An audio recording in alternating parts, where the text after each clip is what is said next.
Cambiando de tercio, ¿qué me dices de las finanzas de la ciudad en general? ¿O algo a destacar?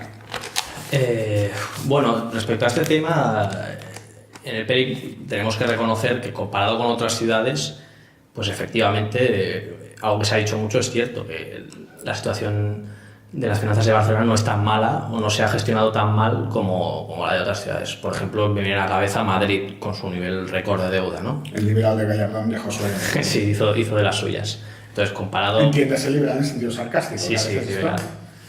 Comparado con ese escenario, pues sí, las finanzas de Barcelona no son tan malas. Pero eso no quiere decir que no haya cosas muy preocupantes respecto a las finanzas de Barcelona. Por ejemplo, dos ejemplos que me vienen a la cabeza son TMB, Transports Metropolitans a Barcelona, tiene una directiva, sobredimensionada, hinchada, un montón de cargos directivos, cobran sueldazos, y cobran sueldazos no solo los directivos, sino del primero al último de los cargos que hay en TMB, cobran abultadas nóminas. Hay que destacarla, estaba pensando en TMB hace un rato también, la enorme deuda que se ha acumulado ahí. Claro, efectivamente, esto no es gratuito. Creo que se acerca, lo digo de memoria, creo que se acerca a unos 500 millones.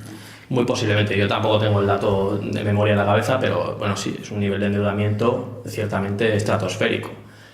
Por ejemplo, también el área metropolitana, donde los políticos acumulan cargos y dietas, en ocasiones cobrando más de dietas que de su salario base. En fin, estas cosas ocurren en Barcelona y son preocupantes y hay que eliminarlas totalmente, ¿no? Es un despilfarro, por no decir mangoneo en toda regla. Respecto al transporte, ¿el PELIP qué?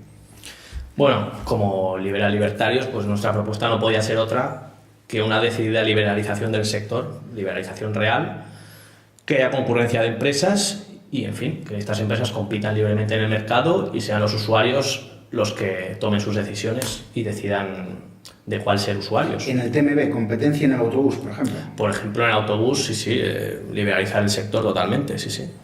Y esto me lleva a Uber y taxi. Ha sido una de las grandes polémicas recientes en muchas ciudades del mundo, entre ellas Barcelona. Hemos visto actos violentos de taxistas rompiendo coches de Uber. Sí. En fin, ¿ahí qué? Bueno, la receta es la misma, es liberalizar el sector. Los taxistas son un ejemplo de manual de sector privilegiado por el Estado, por el poder político. Por las licencias concedidas, ¿no? En este caso, las licencias que lo que hacen es blindarles de la competencia totalmente, ¿no? Pero han pagado por esas licencias. Claro, ese es el tema, que las licencias tienen un precio elevado y luego ese precio lo deben repercutir en los usuarios, que como no tienen otra opción, pues tienen que pasar por el aro. Ahí es donde entran empresas como Uber y economía colaborativa. Pero las licencias, ¿cómo se retiran las licencias a los taxistas si se quieren retirar? Pues claro, tienen ese privilegio concedido efectivamente por la administración, pero ¿cómo acabamos con el chiringuito de las licencias? Pues se me ocurre, por ejemplo, una solución sería ir concediendo cada vez más licencias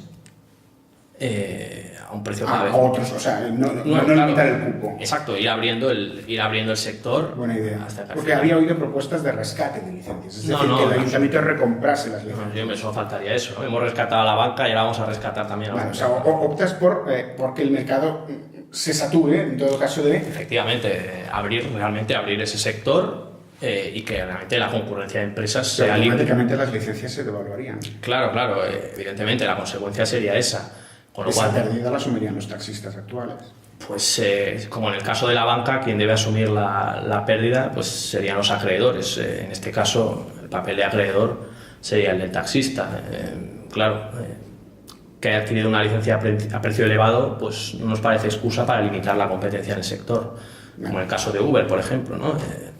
Es una empresa que viene a hacerles directamente la competencia, es economía colaborativa, es estupendo, y su reacción es absolutamente violenta y agresiva y más propia de gángsters que de otra cosa.